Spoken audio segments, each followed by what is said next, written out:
Hello students, foreign policy की class आज से आपकी शुरू है।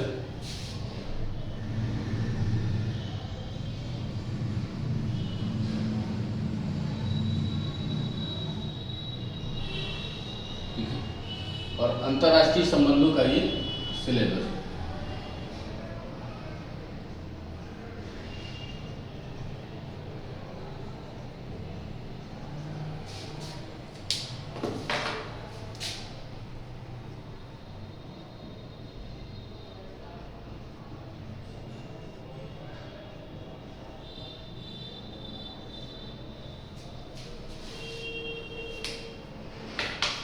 इस चैप्टर को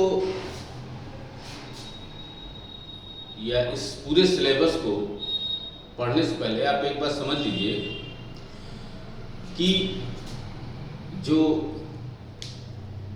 अंतर्राष्ट्रीय संबंधों के परिदृश्य हैं वो लगातार बदलते रहते हैं, क्योंकि एक देश के साथ जो संबंध वर्तमान में है हो सकता है कि आगे इस तरह के संबंध न रहे, और जो बेसिक्स हैं इसके उनको हमें हमेशा ध्यान में रखना है। तो इस तरह से जो ये जो आपका चैप्टर है इस बार का वो है भारत और उसके पड़ोसी। तो भारत और उसके पड़ोसी, हालांकि मैंने इंटरनेशनल रिलेशन इंटरनल सिक्योरिटी जो बता रहा था, तो मैंने आपको वहाँ पर जो बॉर्डर्स हैं, वहाँ की जो समस्याएं हैं, सीमा प्रबंधन वाला चैप्टर है, उसमें बहुत सारी बातें करवाई थी, लिखवाई थी आपको। लेकिन फिर भी इस चैप्टर में हम लोग जो मेन मुद्दे हैं, विभिन्न देशों के साथ में जो संबंध है, उनके बारे में हम लोग पढ़ते हुए चलेंगे। ठीक है, तो आइए हेडिंग डालिएगा।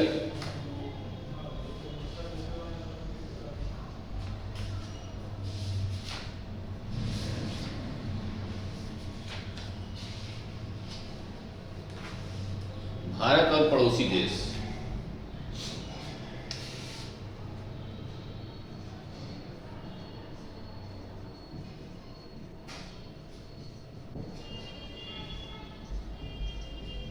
पहले नंबर पर डालिएगा नेपाल।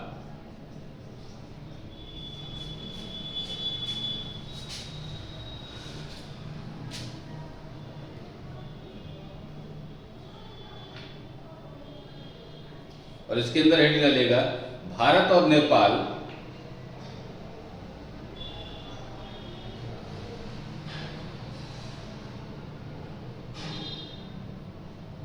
तथा भू राजनीति।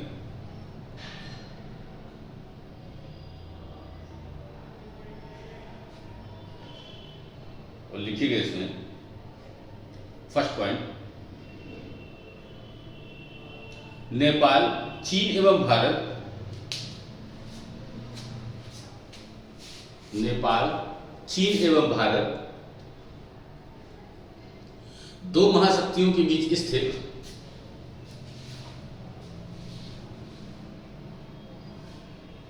है और एक भूमि आबद्ध देश है, और एक भूमि आबद्ध देश है। भूमि आबद्ध कहने का तात्पर्य यह है कि इसकी सीमा किसी भी सागर से नहीं मिलती है, ये चारों तरफ जमीन से घिरा हुआ है, जिसको इंग्लिश में लैंड लॉक कहते हैं। ठीक है ना, लैंड लॉक कंट्री है ये। ठीक है, भू आबद्ध। ठीक है, आगे लिखिएगा, चीन के पड़ोस में स्थित होने के कारण भारत के लिए नेपाल का सामरिक महत्व बढ़ जाता है।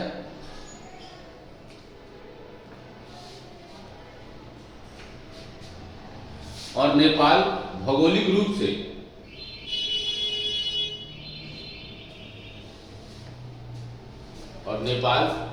रूप से भू आबद्ध होने के कारण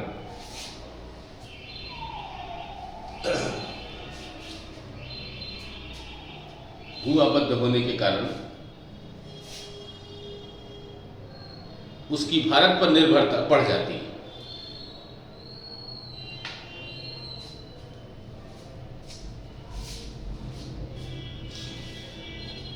इसलिए नेपाल का अंतर्राष्ट्रीय व्यापार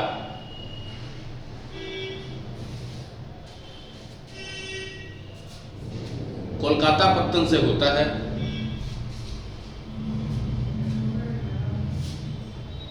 अंतर्राष्ट्रीय व्यापार कोलकाता पत्तन से होता है। ठीक है, आगे सेकंड नंबर लिखिएगा। वर्तमान में चीन का समूचे दक्षिण एशिया में सामरिक प्रभाव बढ़ता जा रहा है।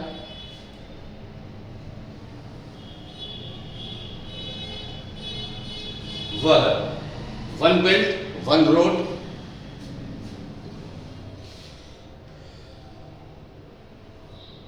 के द्वारा दक्षिण एशिया में भी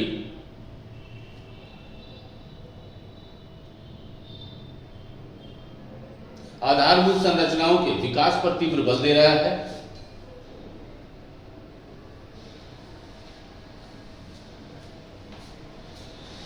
इस परियोजना के अंतर्गत लहासा से काठमांडू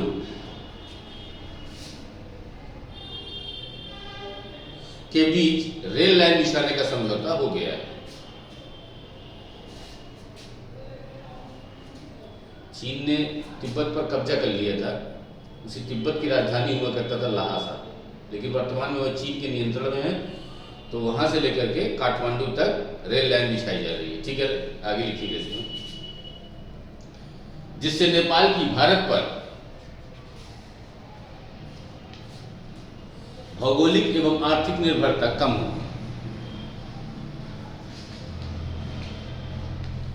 अगले लिखना लेगा, भारत नेपाल के साझे सांस्कृतिक तत्व।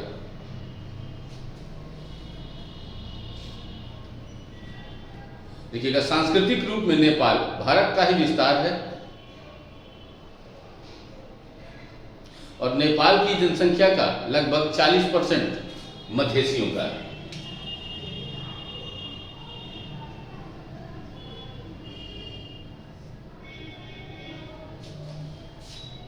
मधेसियों का है। अब ये भारत के ही लोग हैं, ठीक है, नेपाल में लेकिन रहने लगे हैं। इसी ये मधेसी जो है, इसी लिखिएगा, जो हिंदी, भोजपुरी और मैथिली बोलते हैं।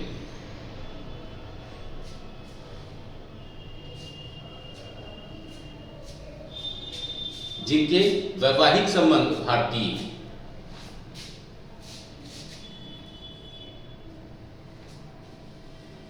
इसलिए भारत नेपाल संबंधों को रोटी व बेटी संबंध के रूप में व्यक्त किया जाता है।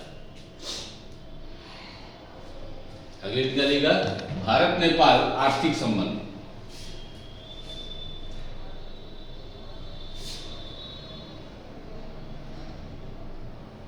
देखिएगा, दोनों आर्थिक रूप में अंतः निर्भर है।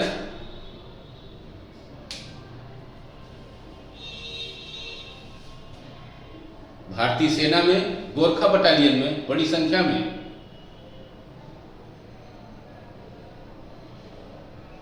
नेपाल के गोरखा हैं तथा गोरखा बटालियन से अवकाश प्राप्त करने वाले सैनिकों को भारत सरकार नेपाल में पेंशन देती है। सेकंड नंबर लिखिएगा इसमें, भारत से बड़ी संख्या में पर्यटक नेपाल जाते हैं तथा भारत नेपाल के बीच जल विद्युत उत्पादन में सहयोग से नेपाल का व्यापार घाटा कम होगा तथा भारत को ऊर्जा संसाधन प्राप्त होंगे। तीसरा, नेपाल का सबसे बड़ा द्विपक्षीय व्यापारिक भागीदार भारत है, परंतु वर्तमान में नेपाल के आधारभूत संरचना में सबसे बड़ा योगदान चीन दे रहा है और नेपाल को आर्थिक सहायता देने वाला सबसे बड़ा देश बन गया है। चीन की रणनीति अक्सर से यही है कि चारों तरफ से वह भारत को घेरना चाहता है और इस क्रम में वो भिन्न भिन्न देशों को जो हिंद महासागर में हैं या फिर जो भारत की सीमा से लगे हुए देश हैं उनको आर्थिक सहायता वो क्या करता है, पहुंचाता रहता है। भारत भी करता है, ऐसा नहीं कि भारत नहीं करता है, भारत भी अपना जो कार्य है उसमें लगा हुआ है, लेकिन चीन निवेश की मात्रा को बढ़ा रहा है लगातार और अपने हितों की पूर्ति के लिए वह इन देशों को क्या बना रहा है, हथियार बना रहा है कि अगर हम किसी तरह से इन देशों पर अपने प्रभाव को जमा लें तो इंडिया को परेशान करने में उसको लगता है कि हमारा फायदा है इसमें, और इसलिए वो लगातार चाहे श्रीलंका हो या मालदीव्स हो या और भारत के पड़ोसी हैं वहां पर सब जगह वो आर्थिक रूप से जो मदद है वो करने में ज़्यादा रुचि दिखा रहा है। हाल ही में अगर आप मालदीव के घटनाक्रम को देखोगे, हालांकि हम लोग पढ़ेंगे अभी आगे मालदीव्स को, तो मालदीव संबंधों में एक जो पीछे जो संबंध खराब होने का कारण है उसके पीछे बहुत बड़ा कारण चीन है। अब प्रत्यक्ष रूप में तो नहीं आ सकता है, लेकिन अप्रत्यक्ष रूप में वह इस तरह का माहौल क्रिएट कर रहा है लगातार। देखिए बहुत सारे देशों में सरकारें होती हैं, कभी ऐसी सरकार आ जाती है जो एंटी होती है।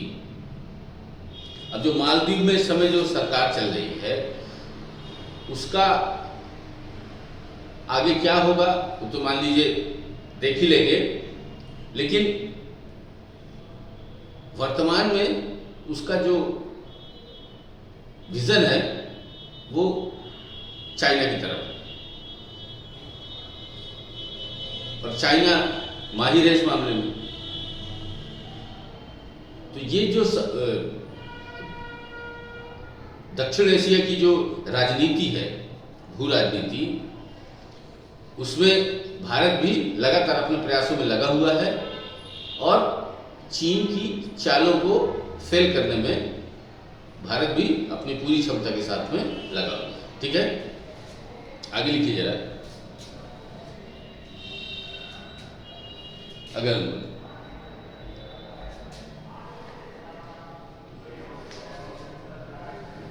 हिंडली का नेपाल में विद्यमान राजनीतिक स्थायित्व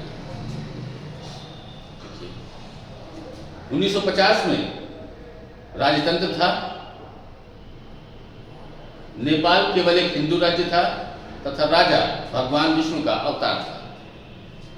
1990 के बाद वहां पर लोकतंत्र की स्थापना होती है और वहां पर बहुदलीय शासन तंत्र बना, लेकिन जो राजा होता था, संवैधानिक जो राजतंत्र था, वह वहां पर बना रहा।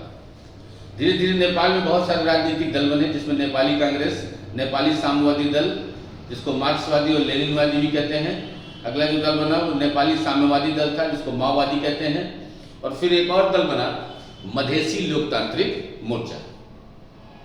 और नेपाल में अक्सर राजनीतिक अस्थायित्व आपको देखने को मिलेगा। ठीक है, 2015 में फिर से वहाँ का संविधान बनकर तैयार हुआ, लागू हुआ, लेकिन उसका भी जो समस्याओं का हल है वो ढूंढने में विफल रहा। फिर नया नेपाल की अवधारणा 2007 में आती है, जिसमें संप्रभु समाजवादी पंथ निरपेक्ष और लोकतांत्रिक गणतंत्र की स्थापना की गई। वर्तमान में नेपाल में गठबंधन सरकार विद्यमान है, जिसमें नेपाली कांग्रेस और नेपाली साम्यवादी माओवादियों के बीच गठबंधन सरकार है, परंतु संसद एवं राज्यों के लिए होने वाले आगामी चुनाव में पुनः नेपाली साम्यवादी, मार्क्सवादी, लेनिनवादी, माओवादी के बीच गठबंधन की घोषणा की गई। मधेसी समुदाय वर्तमान संविधान को भेदभावकारी मानते हैं और उनकी निम्नलिखित मांग है। नंबर 1, मधेसी समुदाय के लिए 2 स्वायत्त राज्यों का निर्माण, जिसमें एक राज्य का नाम मिथिलांचल और दूसरे का नाम जनकपुर होगा। दूसरा, मधेसी प्रशासन एवं सेना में अपने लिए आनुपातिक प्रतिनिधित्व की मांग कर रहे हैं। तीसरा, वर्तमान संवैधानिक प्रावधानों में यह भी उल्लिखित है कि जिन नेपाली नागरिकों के माता पिता नेपाल के नागरिक हैं उन्हें संवैधानिक पद धारण करने का अधिकार होगा। नेपाल की राजनीतिक अस्थिरता और भारत नेपाल संबंध। नेपाल की राजनीतिक अस्थिरता और भारत नेपाल संबंध।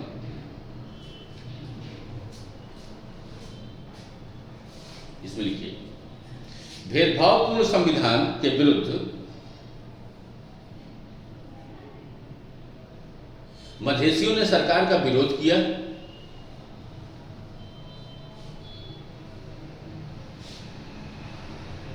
और उनके आंदोलन के कारण भारत नेपाल के बीच आवागमन ठप हो गया। नेपाली सरकार ने आरोप लगाया कि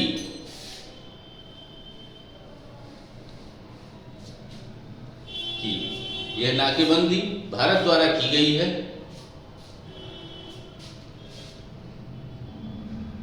जबकि मधेसियों का कहना है कि इस संघर्ष में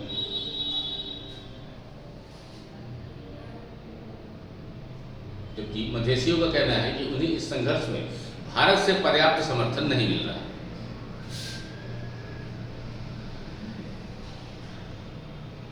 इसलिए कहा जाता है कि पड़ोसी देशों की आंतरिक समस्या भारत की समस्या बन जाती है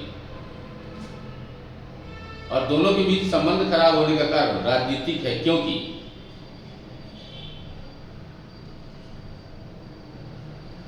जैसे नेपाली कांग्रेस के नेता शेर बहादुर देउवा नेपाल के पीएम बने, भारत नेपाल संबंध सामान्य हो गए। यही डलेगा भारत नेपाल सीमा प्रबंधन। देखिएगा, नेपाल भारत की सुरक्षा के लिए प्रत्यक्ष खतरा पैदा नहीं कर सकता, परंतु नेपाल का प्रयोग भारतीय सुरक्षा के विरुद्ध किया जा सकता है और दोनों देशों के बीच मुक्त सीमा के कारण आतंकवादी गतिविधियों में शामिल व्यक्ति इसका दुरुपयोग करते हैं। मुक्त सीमा का लाभ उठाकर मानव दुर्व्यापार, नकली नोटों का अवैध प्रचलन तथा नशीली दवाओं की तस्करी भी होती है। यद्यपि मुक्त सीमा दोनों देशों के लिए लाभप्रद है, जिससे नेपाली नागरिक अपनी आजीविका के लिए तथा मधेसी आसानी से भारत आ सकते हैं, जबकि नेपाल में भारत से बड़ी मात्रा में पर्यटक जाते हैं। वर्तमान उदारीकरण, अगला पॉइंट है, वर्तमान उदारीकरण और कनेक्टिविटी युग में भारत नेपाल के निकट के आधारभूत संरचनाओं का विकास कर रहा था तथा चीन के बढ़ते प्रभाव देखते हुए भारत को नेपाल के लिए आधारभूत संरचनाओं के विकास के लिए और सहायता देना चाहिए और मुक्त सीमा प्रबंधन के लिए सशस्त्र सीमा बल की तैनाती भी की गई। नेक्स्ट इंडिया, चीन, भारत और नेपाल।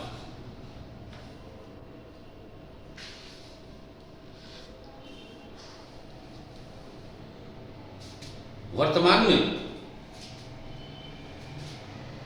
रोड बेल्ट परियोजना के तहत चीन का प्रभाव दक्षिण एशिया में लगातार बढ़ रहा है। पाकिस्तान में आर्थिक कॉरिडोर, जिसको आप लोग CPEC कहते हैं, चीन पाकिस्तान इकोनॉमिक कॉरिडोर, मालदीव में माली एयरपोर्ट, श्रीलंका में हम्बनटोटा तथा कोलंबो में पोर्ट सिटी का विकास किया जा रहा है।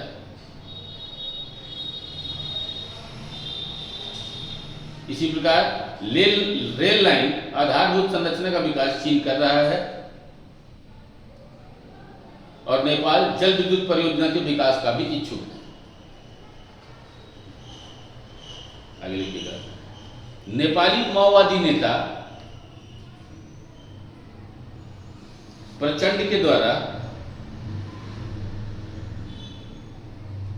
सहयोग के त्रिकोण का विचार दिया गया, परंतु भारत और चीन के बीच जटिल सीमा विवाद होने के कारण गहरे अविश्वास बने हुए हैं। इसलिए भारत चीन के बीच जब तक सीमा विवाद हल नहीं होगा, सहयोग के त्रिकोण का विचार सार्थक नहीं हो सकता। सहयोग के त्रिकोण का विचार सार्थक नहीं हो सकता।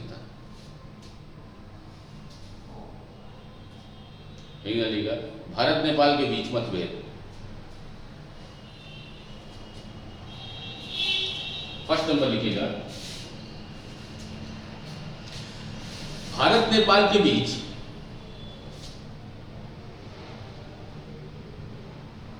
सुरक्षा प्रत्यक्षण में भिन्नता है। सुरक्षा प्रत्यक्षण, ऐसे लिखिएगा, प्रत्यक्षण, इसको इंग्लिश में कहते हैं परसेप्शन, ठीक है। भिन्नता है क्योंकि नेपाल के द्वारा भारत पर यह बार बार आरोप लगाया गया है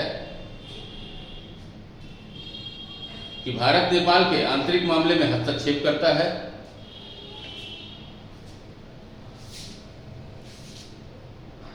तथा मधेसी मुद्दे को लेकर नेपाल भारत के प्रति असुरक्षा का भाव रखता है।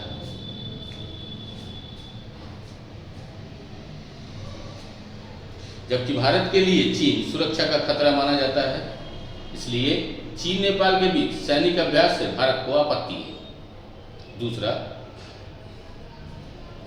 1950 की भारत नेपाल शांति व मित्रता की संधि में मुक्त आवागमन का प्रावधान है।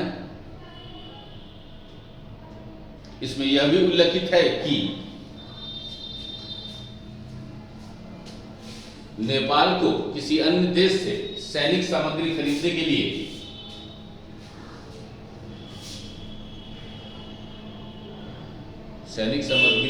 लिए भारत से परामर्श करना होगा।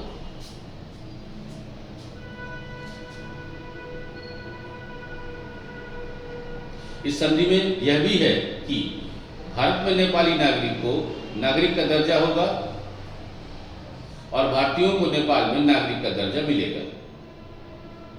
वर्तमान में इस संधि की आलोचना की जा रही है कि पहले नेपाल लैंडलॉक था, अब इंडिया लॉक हो गया।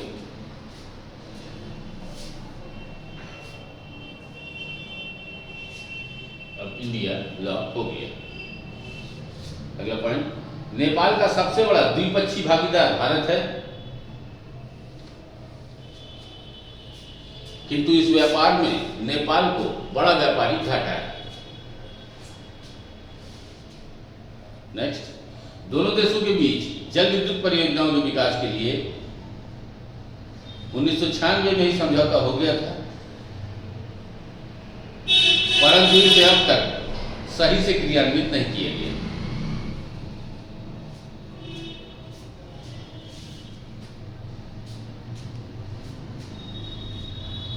ठीक करिएगा, नेपाल के साथ संबंध बेहतर करने के उपाय।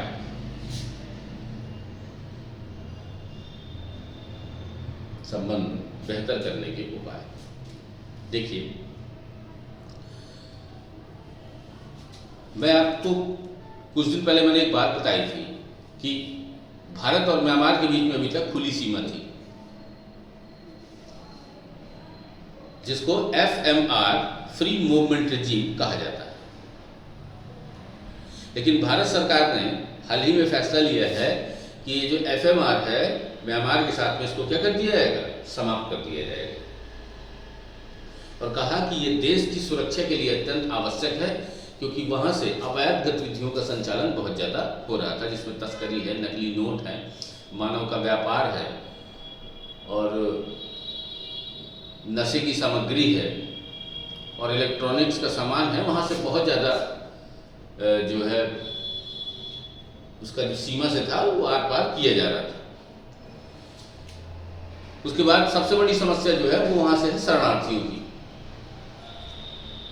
रोहिंग्या मुद्दा बहुत बड़ी समस्या है, क्योंकि म्यांमार से जो सीमा है वो भारत की बाकायदे लगी हुई है और बांग्लादेश को भी वो क्या करता है, टच करता है।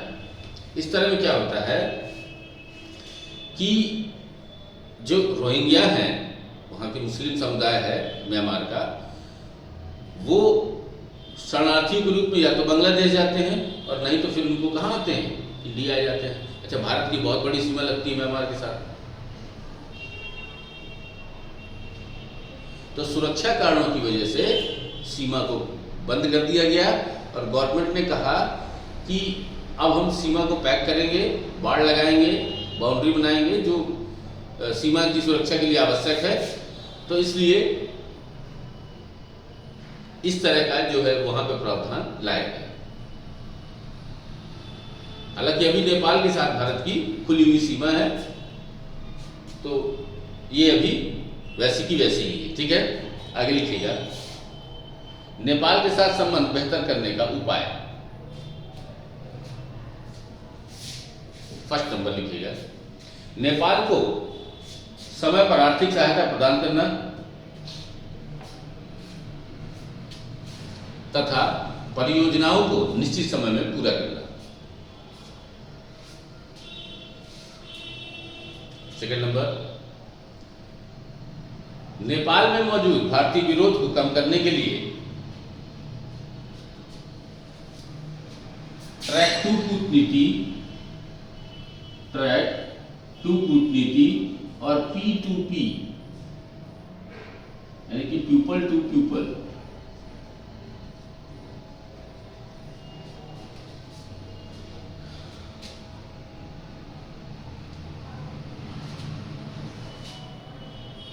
कनेक्टिविटी को बढ़ावा देना। नेक्स्ट पॉइंट, नेपाल के साथ विद्यमान व्यापार घाटे को कम करने के लिए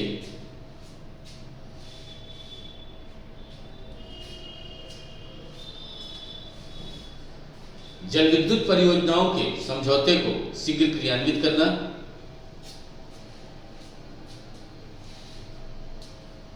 नेक्स्ट, नेपाल के साथ कनेक्टिविटी के विकास पर बल तथा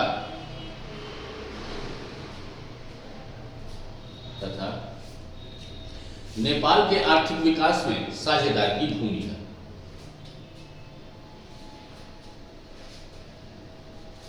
नेक्स्ट, दोनों देशों के बीच सांस्कृतिक कूटनीति को बढ़ावा देना।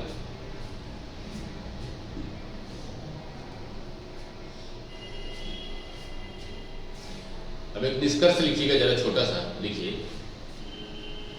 नेपाल के साथ संबंध सुदृढ़ करने के लिए गुजराल सिद्धांत को प्रभावी बनाने की आवश्यकता है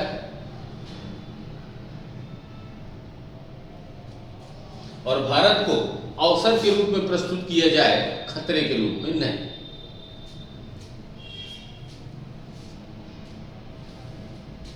ठीक है, क्वेश्चन कुछ लिख लीजिए जरा, अगर आप लोग इंटरेस्टेड हो तो आप लोग लिखिएगा। ठीक है, देखिए जरा प्रश्न, भारत व नेपाल की मुक्त सीमा की प्रमुख विशेषताओं का वर्णन कीजिए। यह लाभकारी है या सुरक्षा की चुनौती, तर्क प्रस्तुत करें। सेकंड नंबर, अगला क्वेश्चन एक और, नेपाल के भारत में किस प्रकार के हित हैं अथवा भारत नेपाल से किन हितों को पूरा करता है और दोनों के बीच संबंध सुदृढ़ करने के उपाय बताएं। अगला क्वेश्चन, चीन व नेपाल के किन संबंधों पर भारत को आपत्ति है?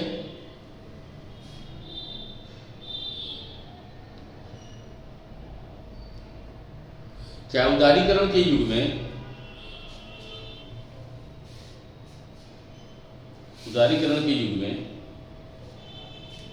तीनों के बीच सहयोग का विचार सार्थक हो सकता है?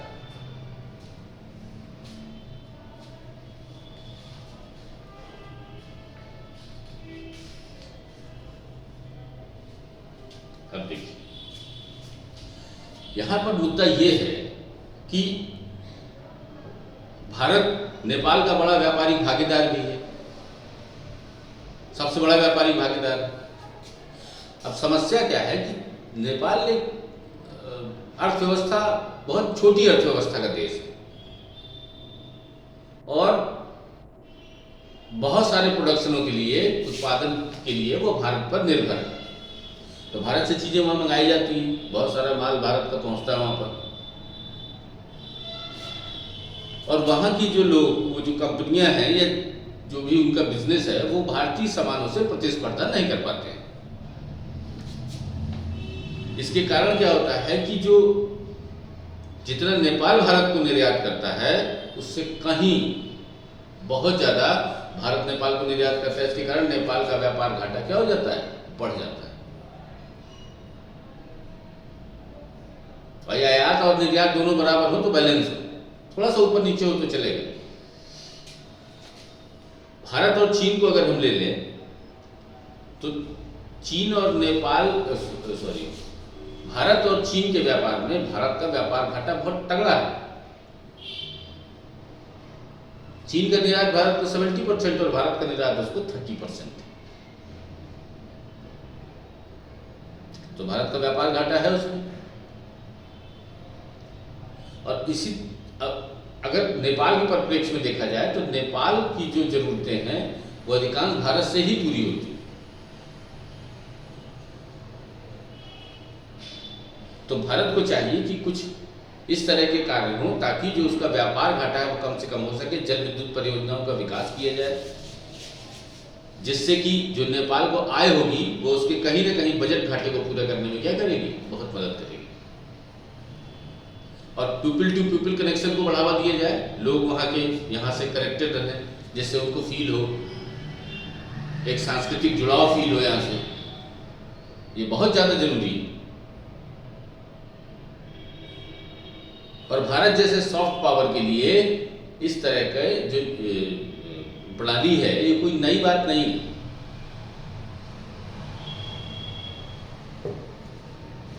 तो इसको क्रियान्वित करने में बहुत समस्या नहीं होनी चाहिए, ठीक है।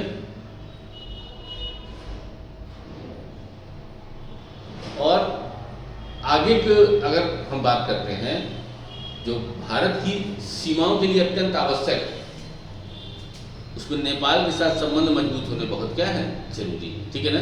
नेक्स्ट, भारत श्रीलंका।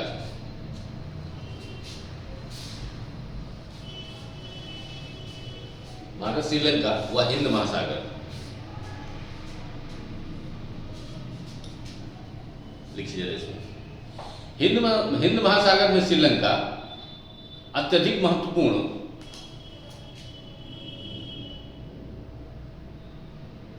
समुद्री संचार मार्ग पर स्थित है।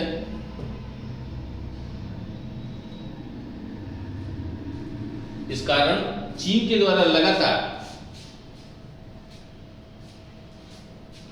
श्रीलंका में अपनी स्थिति सुदृढ़ की जा रही है।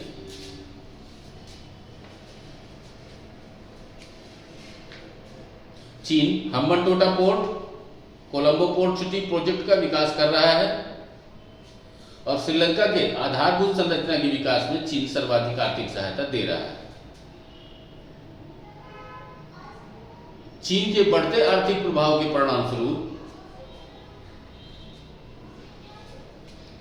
हिंद महासागर व श्रीलंका में उसके सामरिक प्रभाव में वृद्धि हो रही है।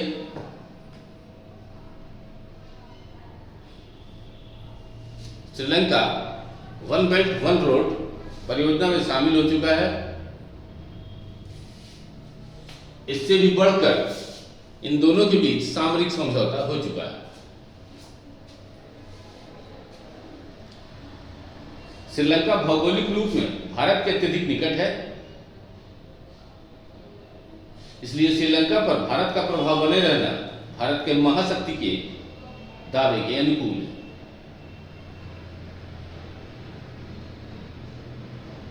वर्तमान में भारत, अमेरिका, जापान के साथ हिंद महासागर क्षेत्र में सहयोग बढ़ाया जा रहा है। यही करिएगा भारत श्रीलंका आर्थिक संबंध।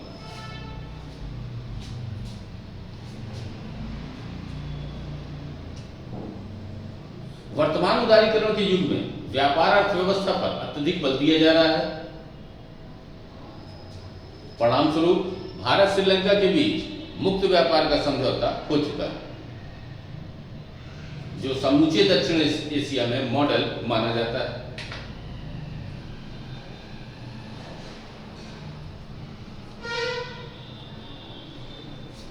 क्योंकि छोटे पड़ोसी देश मुक्त व्यापार समझौते को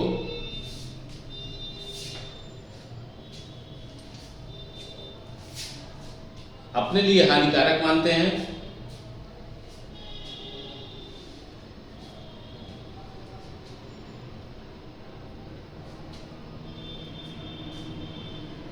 श्रीलंका में जाने वाले सर्वाधिक पर्यटक भारतीय हैं और श्रीलंका को आर्थिक विकास के लिए चीन के बाद भारत से दूसरी सबसे बड़ी मात्रा में आर्थिक सहायता दी जाती है।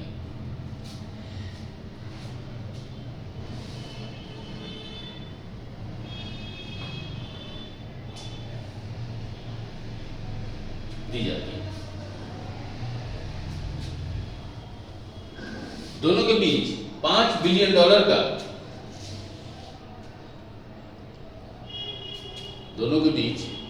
बिलियन का द्विपक्षीय व्यापार भी विद्यमान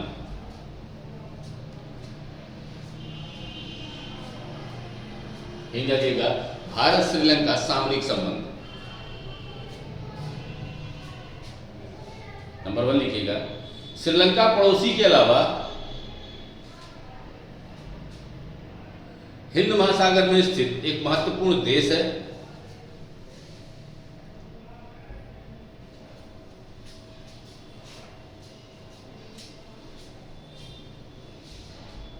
दूसरा, नेपाल की भांति श्रीलंका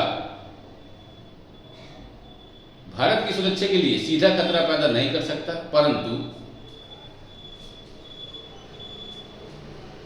श्रीलंका में चीन के बढ़ते प्रभाव से भारत की सुरक्षा के लिए खतरा उत्पन्न होता है। यह दिलचस्प तथ्य है कि श्रीलंका मनोवैज्ञानिक रूप में भारत के प्रति भयभीत होता है। नेक्स्ट, इसके अलावा भारत श्रीलंका मालदीव के बीच समुद्री सुरक्षा समझौता हो चुका है। श्रीलंका के सैनिकों को प्रशिक्षण देने वाला सबसे बड़ा देश भारत है। भारत श्रीलंका को हथियारों का निर्यात भी करता है।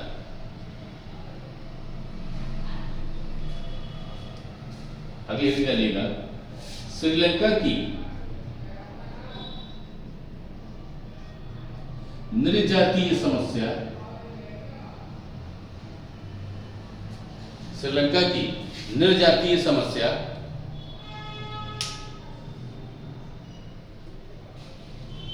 एवं भारत श्रीलंका संबंध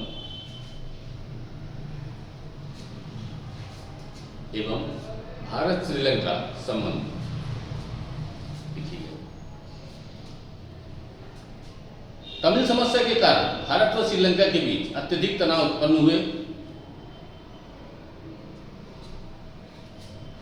किंतु एलटीटीई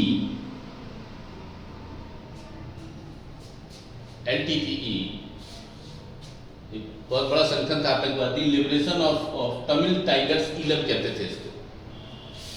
एलटीटीई की समाप्ति के बाद इस समस्या के संदर्भ में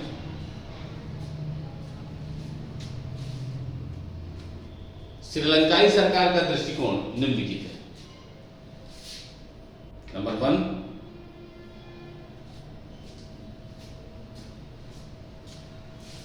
सरकार के अनुसार आतंकवाद श्रीलंका की मूल समस्या थी।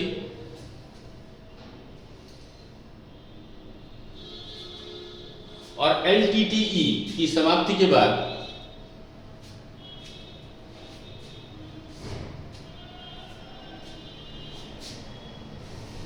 आतंकवाद स्वाभाविक रूप में समाप्त हो गया। दूसरा,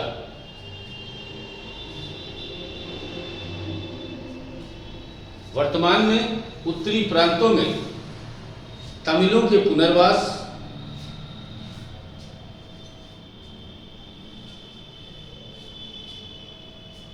और इस क्षेत्र में आधारभूत संरचना का विकास ही मूल समस्या है।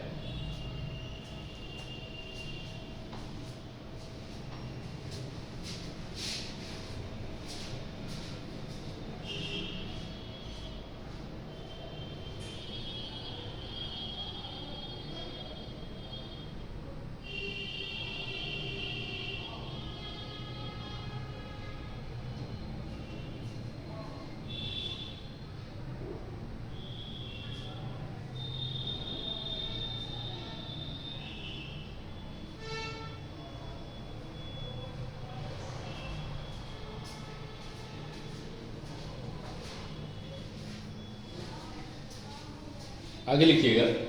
नेक्स्ट नंबर, थर्ड नंबर,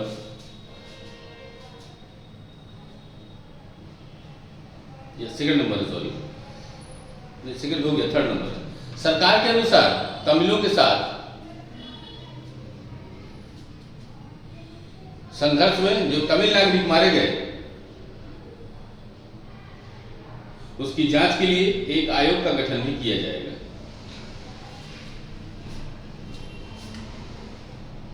तमिलों का दृष्टिकोण।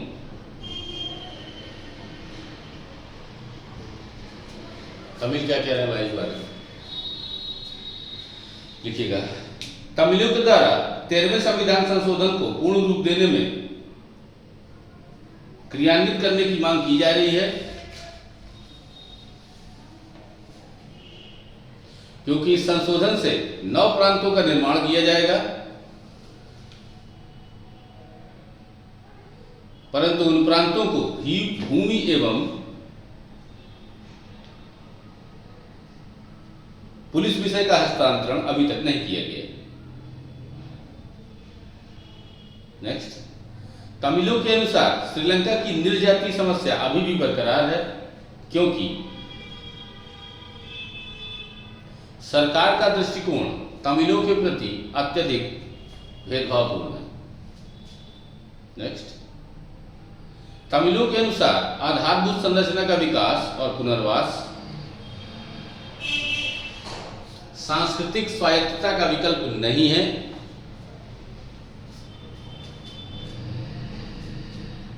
नेक्स्ट, तमिलों के अनुसार गृह युद्ध के दौरान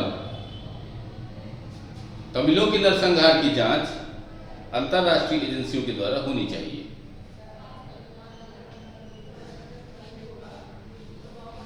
यही रहिएगा भारत का दृष्टिकोण।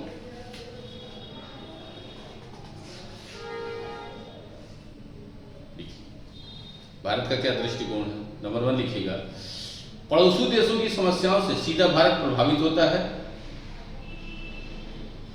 और श्रीलंका से आने वाले लगभग 50,000 तमिल शरणार्थी अभी भी तमिलनाडु में रह रहे हैं।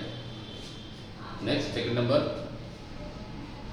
भारत एक लोकतांत्रिक संघात्मक शासन वाला देश है, जहां विदेश नीति के निर्माण में क्षेत्रीय भावनाओं और मुद्दों का भी प्रभाव होता है।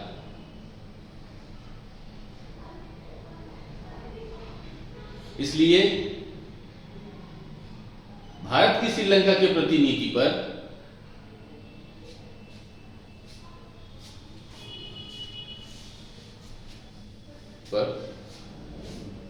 तमिलनाडु के प्रभाव को इनकार नहीं किया जाएगा।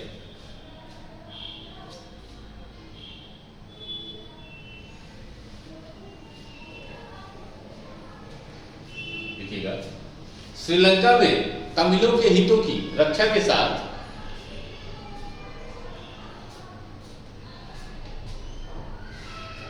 चीन और पाकिस्तान के श्रीलंका में बढ़ते प्रभाव को सीमित करना भारत का प्रमुख उद्देश्य है। भारत की श्रीलंका के प्रति नीति पर तमिलनाडु का प्रभाव होता है, लेकिन विदेश नीति के निर्माण में क्षेत्रीय हित राष्ट्रीय हितों पर प्राथमिक नहीं हो सकते। अगला, मछुआरों का मुद्दा। हेडिंग, मछुआरों का मुद्दा। देखिएगा, भारत श्रीलंका के बीच फर्स्ट नंबर डाल के लिखिएगा। 1974 समुद्री सीमा रेखा का विभाजन किया जा चुका है।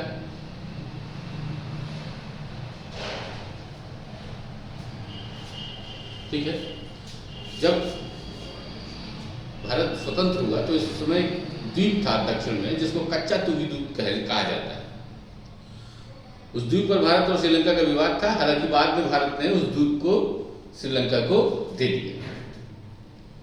हालांकि वह निर्जन टाइप का द्वीप है, वहां पे बहुत ज्यादा संभावनाएं नहीं है, लेकिन मछुआरों के लिए अगर हम उस द्वीप की बात करें तो बहुत बड़ा महत्व है वो भारतीय मछुआरों की, क्योंकि जो मछुआरे होते हैं उनकी आजीविका का साधन वो मत्स्य ग्रहण क्षेत्र ही होते हैं और कच्चा तीवी द्वीप के पास में मत्स्य ग्रहण क्षेत्र बहुत बढ़िया था, जहाँ पर मछुआरों को मछलियाँ पकड़ने में आसानी होती थी। लेकिन जब वो श्रीलंका के अंडर में चला गया तो वो जो टेरिटरी है वो श्रीलंका की हो गई, और भारतीय मछुआरे गलती से मछली की तलाश में वहाँ तक पहुँच जाते हैं, और उस सीमा रेखा को जब क्रॉस कर जाते हैं तो दिक्कतें शुरू हो जाती हैं।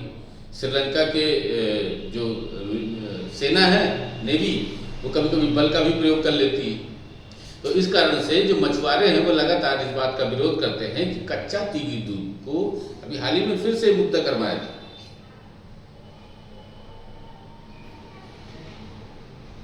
तो जो कहा गया कि कच्चा तीवी द्वीप है वो भारत का था, तो वो श्रीलंका को क्यों दे दिया गया? तो उस फैसले को लेकर के मंथन होता है, बातचीत होती है कि ऐसा क्या था। तो भारत पड़ोसियों के प्रति बड़े भाई की भूमिका का निर्वहन कर रहा है, और इस क्रम में जिसका बहुत ज्यादा अभी हाल ही में देखिएगा, बांग्लादेश के साथ भी भारत ने संवैधानिक संशोधन के द्वारा बहुत सारे क्षेत्रों को उसको दिया है, और जो हमारे जरूरी क्षेत्र थे हमने उनसे लिया है। तो मछुआरों की जो समस्या है वो बहुत बड़ी है भारत और श्रीलंका के बीच, ठीक है ना, ये बड़ा प्रमुख मुद्दा है। आगे लिखिएगा, कच्चा तीवी द्वीप भी श्रीलंका को मिल गया है। इसके बावजूद श्रीलंका का यह आरोप है कि भारत के द्वारा श्रीलंका के समुद्री क्षेत्र का उल्लंघन किया जाता है, जो श्रीलंका की संप्रभुता और सुरक्षा के विरुद्ध है। श्रीलंका के द्वारा मछुआरों पर गोलाबारी की जाती है और उन्हें बंदी बनाया जाता है, जिसका तमिलनाडु के तमिलों पर अत्यधिक नकारात्मक प्रभाव होता है। इसमें भारत का क्या दृष्टिकोण है मछुआरों के मुद्दे पर, लिख लीजिए जरा। भारत के अनुसार मछुआरों का मुद्दा आजीविका का विषय है, इसलिए मछुआरों के विरुद्ध हिंसक कार्यवाही नहीं होनी चाहिए।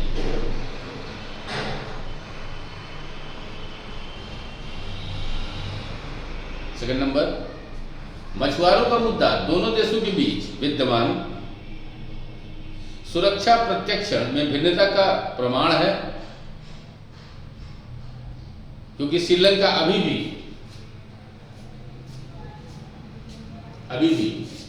मछुआरों को LTTE समर्थकों के रूप में देखता है।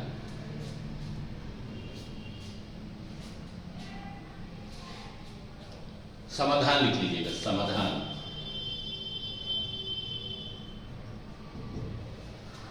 लिखिएगा जरा इसमें। नंबर 1, भारत और श्रीलंका के बीच संबंध निरंतर मधुर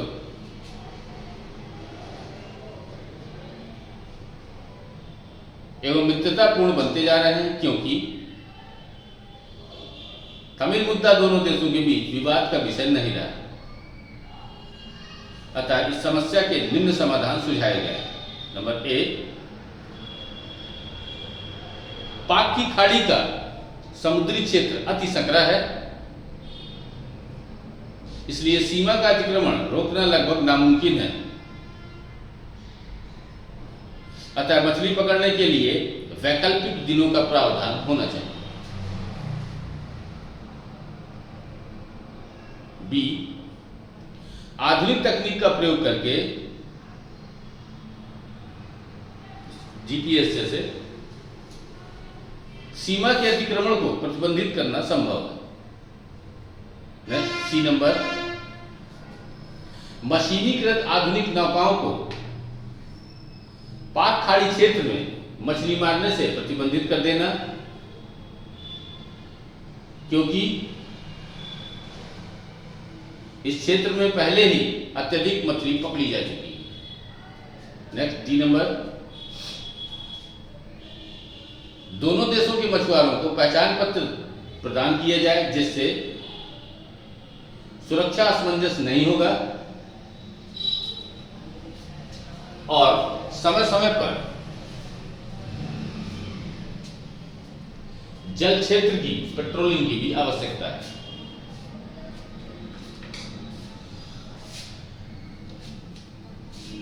नेक्स्ट लिखिएगा मानवाधिकार का मुद्दा।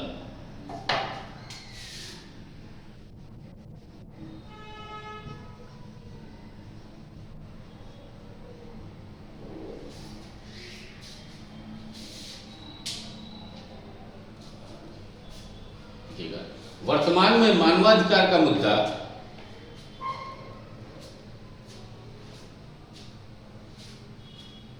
विश्व राजनीति में प्रभावी बन रहा है।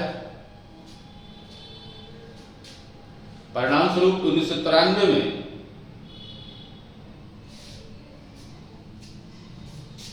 यूएनओ मानवाधिकार उच्चायुक्त, यूनाइटेड नेशंस ऑर्गेनाइजेशन यूएनओ मानवाधिकार उच्चायुक्त की नियुक्ति हुई और 2006 में संयुक्त राष्ट्र मानवाधिकार परिषद का गठन किया गया।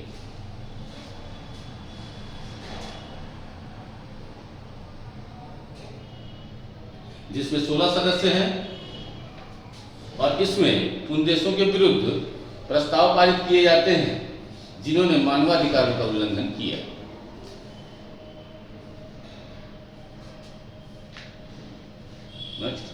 श्रीलंकाई सरकार एवं एलटीटी के बीच होने वाले संघर्ष में लगभग 40,000 तमिल मारे गए थे, जिसे युद्ध अपराध, वॉर क्राइम जिसको आप कहते हैं, युद्ध अपराध कहा गया एवं मानव नरसंहार का नाम दिया गया।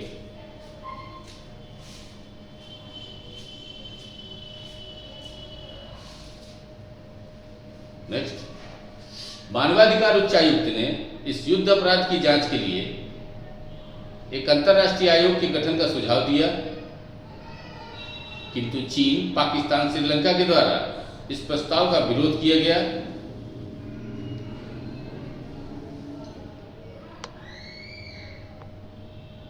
और अमेरिका और पश्चिमी देशों ने इस प्रस्ताव का समर्थन किया। भारत का क्या रवैया है, भारत की अप्रोच लिख लीजिए जरा। मानवाधिकारों की जांच के लिए श्रीलंकाई सरकार द्वारा आयोग का गठन होना चाहिए, जिसमें श्रीलंका के घरेलू न्यायाधीश हों, पूर्ण विराम लगा के लिखिएगा। अतः भारत ने मध्यम मार्ग दृष्टिकोण अपनाया, क्योंकि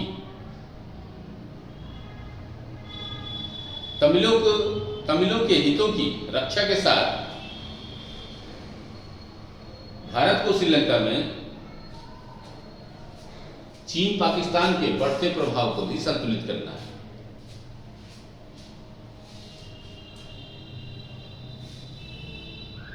इसके भी कुछ क्वेश्चन लिख लीजिए, भारत श्रीलंका के लिखिएगा आप लोग, फिर मुझे चेक कराइएगा। देखिए जरा क्वेश्चन, भारत की श्रीलंका के प्रति नीति, देशीय कारणों का परीक्षण कीजिए। सेकंड, भारत श्रीलंका संबंधों पर चीन के प्रभाव का आलोचनात्मक मूल्यांकन कीजिए। नेक्स्ट, भारत श्रीलंका के बीच विद्यमान मछुआरों का मुद्दा दोनों देशों के बीच विद्यमान सुरक्षा प्रतिक्षण में मतभेद का परिणाम है, क्वेश्चन मार्क। चलिए अब हेडिंग डालिएगा भारत बांग्लादेश।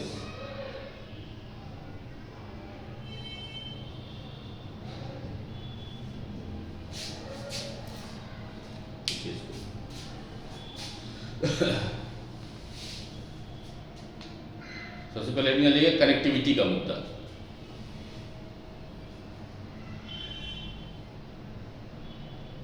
देखिए, पूर्वोत्तर के राज्य भू अबद्ध क्षेत्र है, इसलिए भारत के लिए बांग्लादेश का निर्णायक महत्व हो जाता है।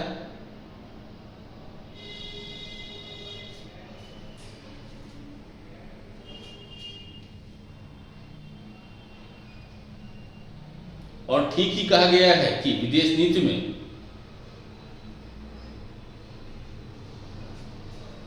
पड़ोसी का कोई विकल्प नहीं होता।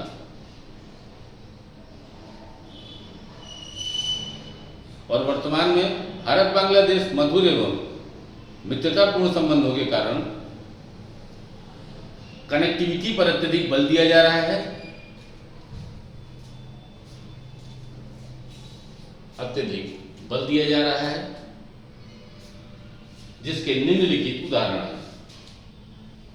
नंबर 1, कोलकाता और ढाका के बीच रेल सेवा, और हाल ही में कोलकाता खुलना के बीच रेल सेवा शुरू की गई है।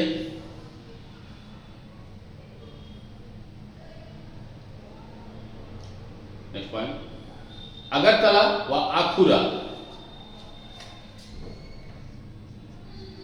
बांग्लादेश में अगरतला व आखुरा के बीच रेल संपर्क का समझौता भारत की सिलीगुड़ी गलियारे पर निर्भरता को कम करेगा और पूर्वोत्तर राज्यों में प्रवेश अत्यधिक आसान होगा। नेक्स्ट,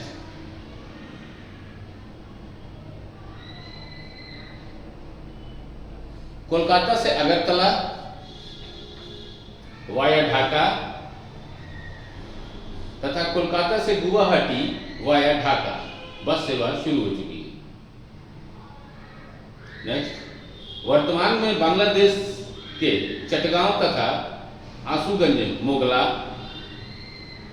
पत्थर का प्रयोग पूर्वोत्तर राज्यों में ट्रांसशिपमेंट सुविधा के लिए किया जा रहा है। नेक्स्ट, कोलकाता और पूर्वोत्तर राज्यों के बीच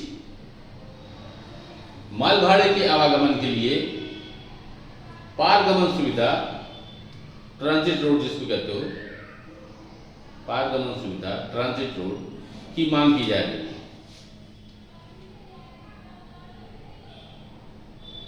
जिसे बांग्लादेश ने स्वीकार कर लिया है, किंतु बांग्लादेश के अनुसार जब तक तीस्ता नदी के पानी का आधा भाग बांग्लादेश को नहीं मिलेगा,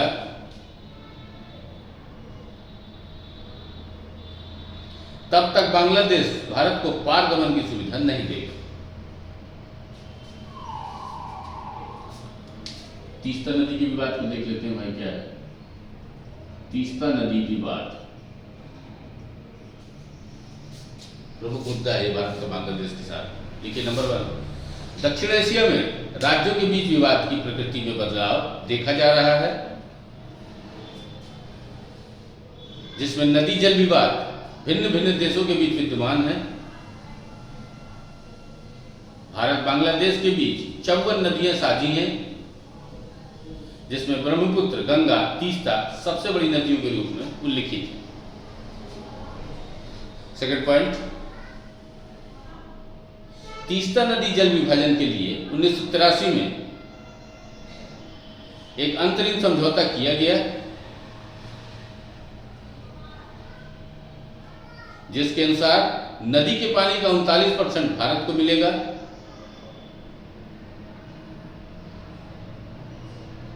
और 36% बांग्लादेश के लिए उपलब्ध होगा तथा शेष 25% मुक्त प्रवाह के लिए छोड़ा जाएगा। थर्ड नंबर, जल बंटवारे के लिए भारत ने एक नवीन समझौता प्रस्तावित किया है, जिसके अनुसार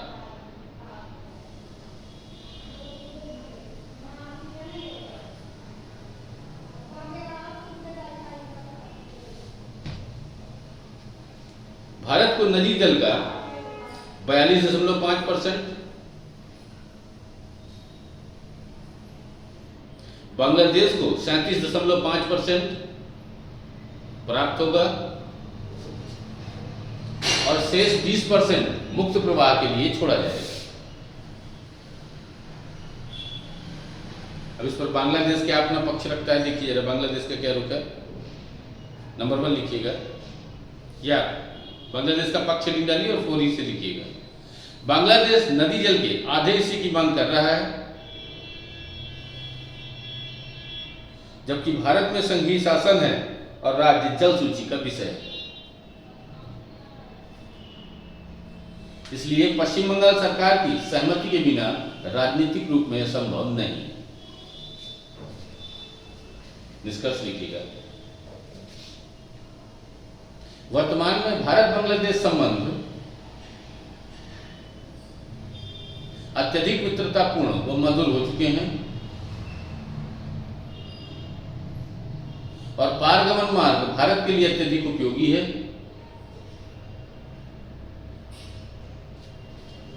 इसलिए पानी का आधा हिस्सा देने पर विचार किया जा सकता है।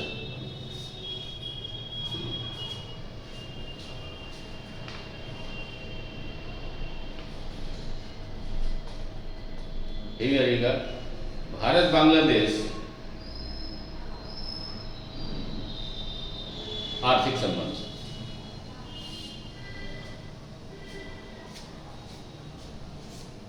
आर्थिक संबंध लिखिए जरा इसमें। दक्षिण एशिया में व्यापार वाणिज्य को बढ़ाना विदेश नीति की प्राथमिकता है। सेकंड नंबर, दोनों देशों के बीच लगभग $6 बिलियन का द्विपक्षीय व्यापार है, जिसमें बांग्लादेश को जबरदस्त व्यापारिक घाटा है। इस व्यापार घाटे को संतुलित करने के लिए भारत के द्वारा कई उपाय किए जा रहे हैं। नंबर 1, बांग्लादेश को आर्थिक सहायता प्रदान करना। बी, बांग्लादेश की अनेक वस्तुओं को भारत में शुल्क मुक्त आयात की सुविधा देना।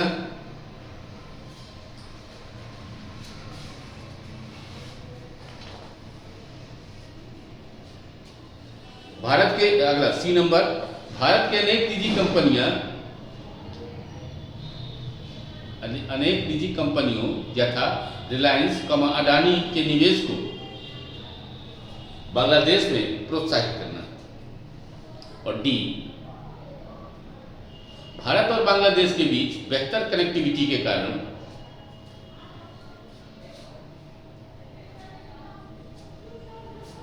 भविष्य में व्यापारिक संबंध और बेहतर होंगे।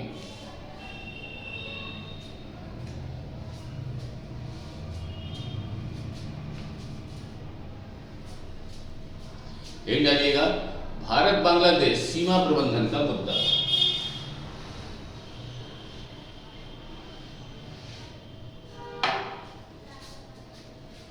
भारत बांग्लादेश सीमा प्रबंधन का मुद्दा लिखिए। Number 1,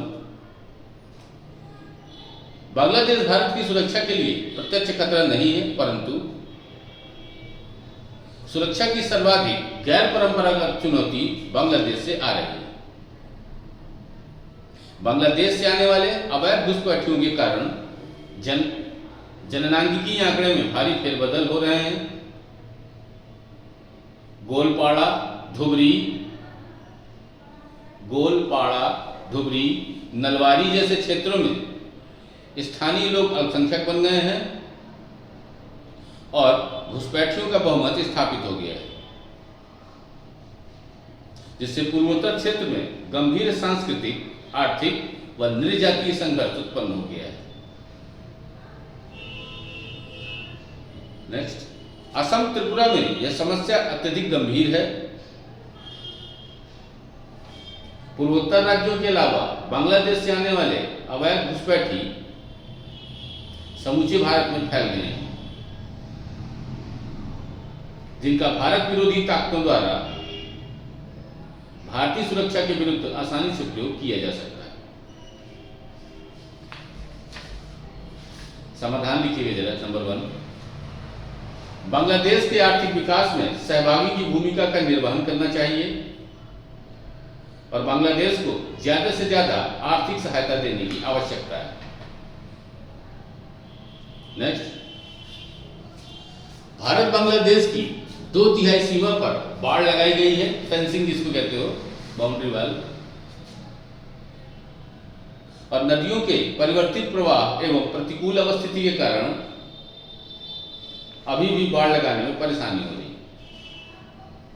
third number, Bharat Bangladesh सीमा के पास अत्यधिक घनी आबादी है, इसलिए सीमा क्षेत्र के 5 से 10 किलोमीटर भूभाग को आबादी रहित क्षेत्र के रूप में विकसित करने की आवश्यकता है, जिससे आसानी से नियंत्रण हो सके। निष्कर्ष लिखिएगा,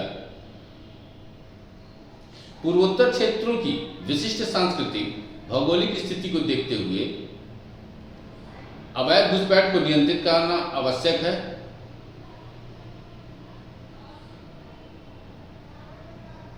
और पूर्वोत्तर क्षेत्रों के लिए बांग्लादेशी अथवा भारत के किसी अन्य भाग से जाने वाले व्यक्ति को स्वीकार नहीं किया आता है। इस समस्या को धार्मिक या राजनीतिक रूप में देखने की आवश्यकता नहीं।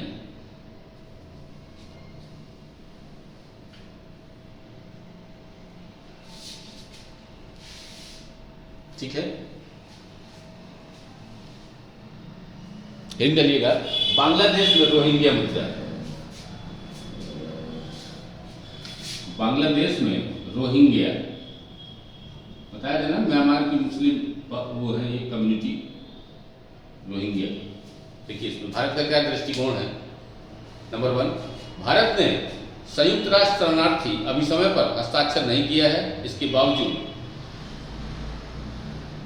शरणार्थियों के मामले में भारत का रिकॉर्ड सकारात्मक और उदारवादी है, क्योंकि तिब्बती शरणार्थियों को भारत में रहने की अनुमति है। तमिल शरणार्थी भी रह रहे हैं। बांग्लादेश से आने वाले चकमा शरणार्थी रुके हैं, परंतु रोहिंग्या शरणार्थियों को भारत में आने की अनुमति नहीं दी जा रही।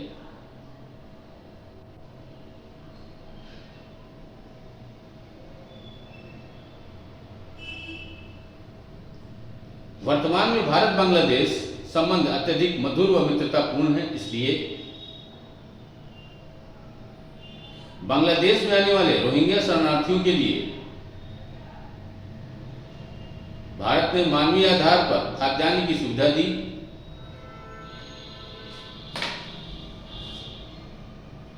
लेकिन रोहिंग्या शरणार्थियों को भारत में आने की सुविधा नहीं दी।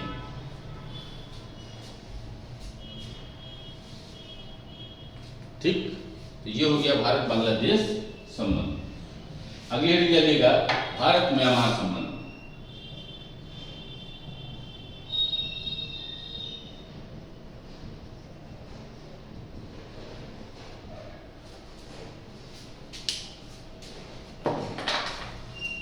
तो आज हमने देखा भारत नेपाल संबंध, भारत श्रीलंका संबंध और भारत बांग्लादेश संबंध। ठीक, अब जो बाकी पार्ट्स हैं वो नेक्स्ट क्लास में कवर करेंगे। ठीक है, आज की क्लास यहीं तक, फिर हम लोग अगली क्लास में मिलते हैं। ठीक।